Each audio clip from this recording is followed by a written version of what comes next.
My friend Dr. Gabrielle Lyon calls skeletal muscle the organ of longevity, and she is spot on. Building and supporting skeletal muscle is the key to aging powerfully and being able to continue to do all the things you love to do. But here's the deal. If you aren't actively using it, you're losing it. So starting right now is the time to focus on growing muscle, which is not you, right? So starting around the age of 30, we start to lose up to 1% of our muscle mass a year, but it gets even worse for strength. We lose anywhere from 2 to 4% of our strength and 6 to 8% of our power. Now, one of the reasons this starts to happen is as we age, especially if we're not actively working out, we start to suffer from something called anabolic resistance. This is when your muscles don't respond as well to exercise and protein as they used to. So the bottom line here is you gotta work a bit harder to build and maintain muscle as you age, but it's totally worth it because otherwise you could end up like those stats I talked about, and frailty or sarcopenia is a huge risk factor for all-cause mortality. So this is not going to happen to you. Now let's talk about how you're going to build muscle and specifically the foods that can help you the most. So when you're younger, your hormones help you out a bit, right? They help you build some muscle, but when you start to move into those 30s, you heard the stats, and beyond, this isn't the case anymore. Now it's protein that's going to be that trigger, and specifically the branched-chain amino acid leucine. Dr. Donald Layman, who's a renowned protein researcher, discovered that 2.5 to 3 grams of leucine acts as a trigger that basically turns on a process called muscle protein synthesis. So every day your muscle is going through muscle protein turnover. Basically, it's breaking down and building up. Now, if you're breaking down more than you are going through muscle protein synthesis, you're losing muscle. You're catabolic.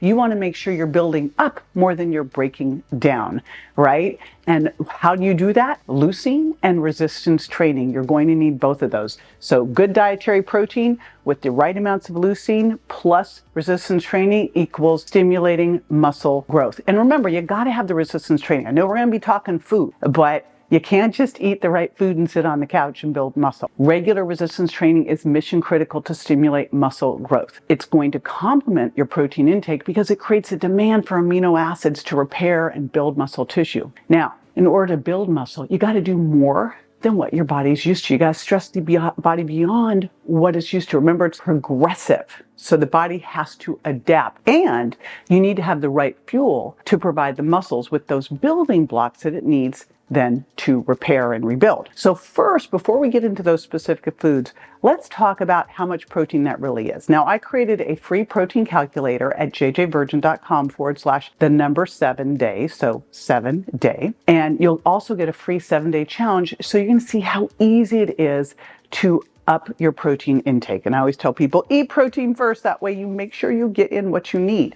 How much protein you need is going to vary based on your activity, your age, your weight, your goals, etc. But basically, I like to shoot for about 1 gram per pound of target body weight. Here's the deal though. All protein is not created equal because of the balance of something called essential amino acids, these 9 different amino acids. And these amino acids vary based on the type of source. Plant sources tend to be low in some of these, like methionine. And that means if you're eating more of a plant-based diet, you're going to need more protein overall to get the right amounts of all the essential amino acids. And remember, we don't have a storage department for our amino acids. We can store carbs in our muscles as glycogen.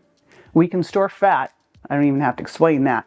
But as far as storing amino acids, we then take them from your muscles, and we don't want that. So you need to be eating those amino acids by getting in protein all throughout the day in your 2 to 4 meals a day. So as you can tell, what you eat is mission critical for growing muscle. So here are some of my top foods to incorporate into your training diet. And the first one is probably my favorite at all. In fact, if I was going to get stranded on a desert island, I would want to have my coffee, and I'd want to have my grass-fed and grass-finished beef. And I say grass-fed and grass-finished because all beef is grass-fed. It's the grass-finished that makes the difference, right? So we got to make sure that you're getting both grass-fed, grass-finished.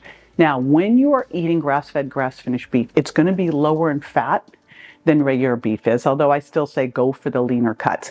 What's in this grass-fed, grass-finished beef that makes it so fantastic for building muscle? Well, besides getting the perfect balance of essential amino acids and a rich hit of leucine, you're also getting creatine, which I believe that everyone should be supplementing with creatine. How's that for a bold statement? especially women 30 plus. And it's also got CLA. Now, creatine is super important for energy production of the cells, and it can also enhance your energy capacity of your muscles during HIIT training and resistance training. It helps you do those hard workouts. It can help you recover better, and you get about 0.3 to 0.4 grams of creatine in 4-ounce serving of beef. Now, I still want you to supplement with creatine. That's not enough, but every little bit counts. The other thing you're getting in grass-fed, grass-finished beef is CLA, that's conjugated linoleic acid, which has been shown in some studies to promote lean muscle mass and help reduce body fat, and especially around the waist. So what should you be eating? I personally, of course, I get mine all from Butcher Box. I look for grass-fed, grass-finished. I love to do grass-fed burger patties for lunch, super easy. And then either a filet or New York for steak for dinner. Again, I'm going for leaner cuts. Now, 4 ounces of a lean cut, like New York steak, gives you 37 grams of protein, 3 grams of leucine. So you see how easy it is to hit your goals when you're reaching out for this. Next one, wild fish. And again, just like I just said, grass-fed, grass-finished, we want to be looking for wild fish. There might be some farmed out there that's okay, but it's a wild card, right? So wild fish, I get mine from Vital Choice. Now, when you're eating fish, you are going to get the omega-3s, right, from the fat. You are going to get vitamin D. You're going to get creatine. By the way, fish, especially salmon, fish also has creatine. So salmon also has a really nice higher level of leucine compared to some of the other fish out there, and you're going to get a great balance of essential fatty acids. So really, when I think about fish, I think about EPA and DHA.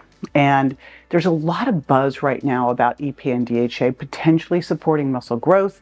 We know it reduces inflammation. I kind of think of omega-3s as nature's anti-inflammatory, can help support with bone remodeling and joint health. And of course, it can also help reduce muscle soreness. And again, early research now, mainly animal research, is showing that fish oil could be anabolic. So don't really see a downside here. I also don't think you're going to get enough likely from just eating fish. And so eat fish 2 to 3 times a week, and I supplement with 2 grams of fish oil every day. The other thing that you're going to get in fish is vitamin D. And we know that vitamin D can help stimulate muscle protein synthesis. And when you have optimal levels of this, it's also associated with improved muscle strength. It can help with muscle contraction and relaxation, and can also help with maintaining muscle mass as you age. It's also mission critical, of course, for bone health. Now, I also think you should supplement here. I'm a big fan of supplementing with vitamin D3 and K1 and 2. Here's the thing.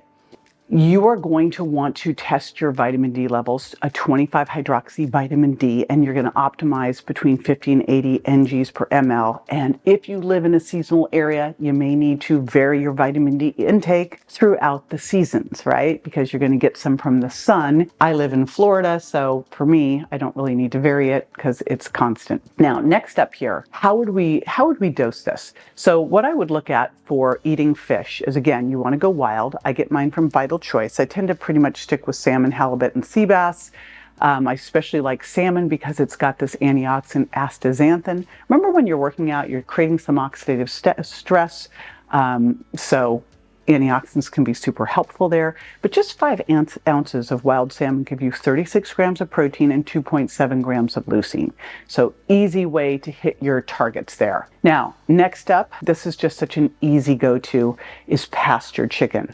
Not so easy to find pastured chicken, but pastured chicken is the one you want to find. That's different than just free range. This means that they're actually out eating what chickens normally eat, which is apparently anything that's around. But what we don't want to do is have chicken that's been fed GMO corn and soy. So when you're getting chicken, go for lean, and you're going to get good leucine, good essential amino acids. This one's an easy one, low calorie, easy to do, and it's high in leucine. A 4-ounce cooked chicken breast has about 1.5 to 2 grams of leucine, 35 grams of protein, and just 200 calories. So this is a really easy one. Whey protein and Greek-style yogurt can be amazing for helping build muscle.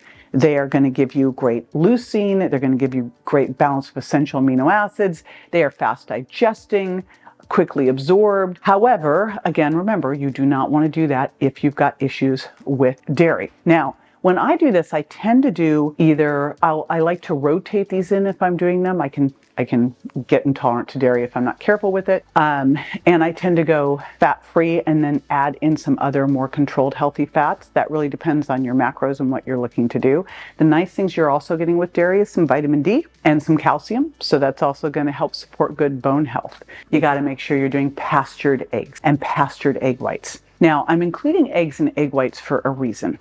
Eggs are fantastic. They're like one of the greatest sources of getting all the 9 essential amino acids, plus you're getting choline in there, and a large egg has like 6 grams of protein in it. So that's, and again, what we know about eggs is that if you eat the egg white and the yolk, the egg white is all protein. The yolk's got some great healthy fats, and it's also got a rich source of choline. But if you eat it together, you have better protein absorption, probably due to something going on with the bile acid that's triggered when you eat the yolk. However, you're going to eat a lot of eggs to get the amount of protein you need. So one of the ways that I do this, since the egg itself has 6 grams of protein, the egg white alone is about 3.6 grams of protein, depends on the size of the egg, of course. And one egg has, depending on the size of the egg, 0.5 to 0.7 grams of leucine. Most of that's really in that egg white. What I do here is I put a combination of egg yolks and egg whites because I want the yolk because of that choline. And choline's super important. It supports healthy cell membranes. It's really important for muscle cells to function properly, that they have those healthy cell membranes, right? That's how they grow, contract, and repair effectively. And it's also important for muscular contraction. Now, when you're doing exercise, muscles are going to use 2 different things for energy, right? They're going to use stored fat and they're going to use stored carbs. Choline can help facilitate the breakdown of fats, which of course provides energy for muscle contractions and endurance during workouts. Plus, choline plays an important role in regulating the levels of certain hormones, such as growth hormone and insulin-like growth factor. IGF-1 and growth hormone are crucial for muscle protein synthesis, muscle repair, and overall muscle growth. So you want the choline. That's the bottom line. So here's how you would do it. If you took 2 eggs and you took 6 egg whites, that would get you, from the 2 eggs, you'd get 12 grams of protein and 1 gram of leucine. From the 6 egg whites, you would get another 22, let's see, overall you'd have about 20, I'm doing math on the run here, 22 grams of protein there. And remember, you're getting about 0.5 gram of leucine for each egg or egg white. So you're getting the leucine you need, you're getting the protein you need. So that's how I put it together, is I'll do a couple eggs, more egg whites, and I'll scramble it all up together. Now, if you throw in a little bit of chicken breakfast sausage or some bacon, then you don't need as many egg whites, right? But you're just counting it up to make sure you get what you need. Now, obviously, I'm focusing on protein here, and specifically animal protein that's going to be rich in leucine and well balanced in the 9 essential amino acids. But I do want to do a shout out for carbs, because I think we tend to get really freaked out about carbs. And my rule with carbs is you don't want to fear them, you do want to earn them. You want to start with about a base of 100 grams carbs a day, and then add more as you work out more. Carbohydrates, as you know, break down into glucose, and then your cells use that glucose as an energy source, right? When you work out, your body is going to take glycogen that's been stored in the muscle and use it as energy. Similarly, it can also do that with liver glycogen. So during exercise, we're going to get that glycogen out. It's going to give us that ready, fast fuel source. If you're doing hard workouts, short, high-intensity activities, resistance training, HIIT training, glycogen is what is getting you through the workout, not fat. And when you eat carbs, your blood sugar is going to go up, right?